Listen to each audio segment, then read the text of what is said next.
Hello everyone, আজ আমি সম্পূর্ণ নিরামিষ সয়াবিনের একটা দারুণ স্বাদের রান্না করেছি, সেটা আপনাদের সঙ্গে শেয়ার করছি। এর জন্য কিছু সয়াবিন বড়িগুলো জলে ভিজিয়ে রেখেছিলাম 20 থেকে 25 মিনিট। তারপরে এগুলো জল থেকে এরকমই চেপে চেপে তুলে নিচ্ছি। এগুলো বেশ সফট হয়ে গেছে। এগুলো সবকটা আমি জল চেপে তুলে নিলাম একটা মিক্সিং জারের মধ্যে।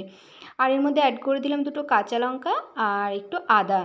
এবারে জল ছাড়াই আমি মিক্সিতে ঘুরিয়ে নিচ্ছি। তো মিক্সিতে ঘোরানোর পরে ঠিক এইরকম সয়াবিনগুলো হয়েছে। এবারে আমি এই সয়াবিনটাকে মিক্সিং জার থেকে একটা বাটির মধ্যে ঢেলে নিচ্ছি। বাটির মধ্যে নিয়ে নেওয়ার পরে এর মধ্যে অ্যাড করে দিচ্ছি 4 চামচ মতো বেসন বাইন্ডিংয়ের জন্য, দিলাম 1/2 চামচ লবণ, সামান্য হলুদের গুঁড়ো, সামান্য গোটা জিরে, 1/2 চামচ জিরে গুঁড়ো, 1/2 চামচ ধনে গুঁড়ো আর সামান্য গরম মশলার গুঁড়ো। আর অ্যাড করে দিলাম 2 থেকে 3 পিঞ্চ হিং আর দিচ্ছি কিছু ধনেপাতা কুচি। ধনেপাতা কুচি দেওয়ার পরে এর মধ্যে অ্যাড করে দিচ্ছি একটা ছোট টুকরো গ্রেট করা নারকেল আর দিয়ে দিচ্ছি 1 চামচ মতো সর্ষের তেল। এতে টেস্টটা দারুণ আসে। তারপরে সব কিছুকে হাতে করে খুব ভালো মতো মেখে নিচ্ছি, জল ছাড়াই মেখে নিচ্ছি। এই জল ছাড়াই মেখে নেওয়ার পরে ঠিক এইরকম একটা ডো তৈরি হয়ে যাবে। তো এই ডোটা তৈরি হয়ে গেছে। এবার আমি দুটো হাতে ভালো মতো তেল মাখিয়ে নিয়েছি। তারপরে এর থেকে একটু একটু করে নিয়ে আমি লেচি কেটে নিচ্ছি। যতটা পেরেছি সমান সমান করে লেচিগুলো কেটে নিয়েছি একই মাপের। তো আমার 6টা মতো লেচি হয়েছিল এই ডোটা থেকে। এবারে একটা লেচি নিয়ে আমি এরকমভাবে বলের মতো করে নিচ্ছি। তারপরে এটাকে একটু চেপটে দেবো।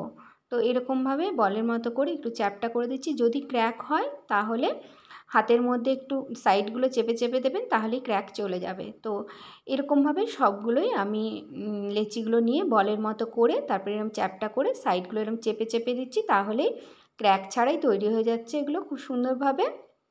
তো আমি এই একইভাবে সবকটাই তৈরি করে নিলাম।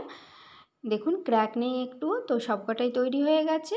এদিকে আমি একটা মশলা বানাবো, তার জন্য মিক্সিং জারে নিয়ে নিচ্ছি 1 ইঞ্চি মতো আদা নিলাম আর দিয়ে দিচ্ছি একটা মিডিয়াম সাইজের লাল দেখে টমেটো।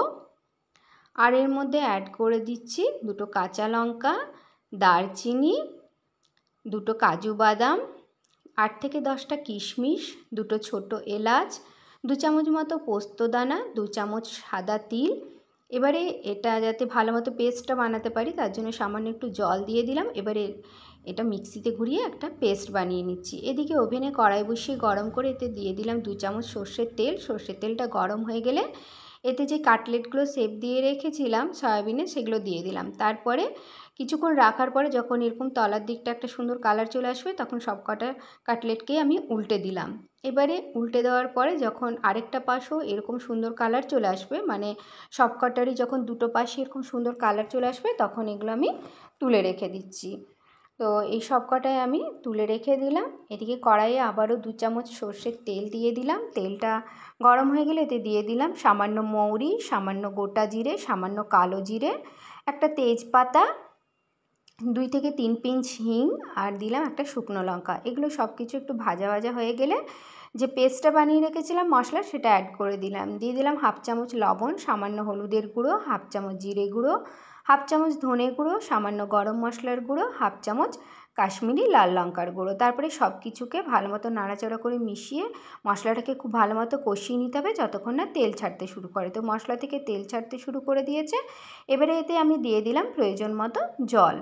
তো জলটা দেওয়ার পরে ভালো মতো নাড়াচাড়া করে মিশিয়ে নিয়ে এতে দিয়ে দিলাম কিছুটা কসুরি মেথি আর কিছু ধনেপাতা কুচি। এগুলো ভালো মতো মিশিয়ে আমি হাই ফ্লেমে একটা ঢাকা দিয়ে দিলাম যতক্ষণ না ঝোলটা ফুটে আসে। ঝোলটা ফুটে আসার পর ঢাকাটা খুলে নিয়ে আমি ভেজে রাখা সয়াবিনের কাটলেটগুলো অ্যাড করে দিলাম ঝোলের মধ্যে। তারপরে নাড়াচাড়া করে মিশিয়ে দিলাম আর এতে দিয়ে দিলাম সামান্য একটু চিনি।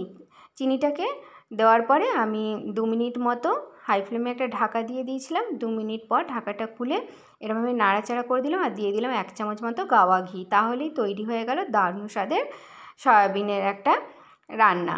তো এরকমভাবে আপনারা একবার বাড়িতে বানিয়ে দেখবেন, গরম ভাতের সঙ্গে অসাধারণ লাগে খেতে। তো এরকমভাবে আমি এটা গরম ভাতের সঙ্গে সার্ভ করেছিলাম। আপনারা একবার হলো বাড়িতে ট্রাই করবেন। Please do like, comment, share and subscribe to my channel. Thank you so much.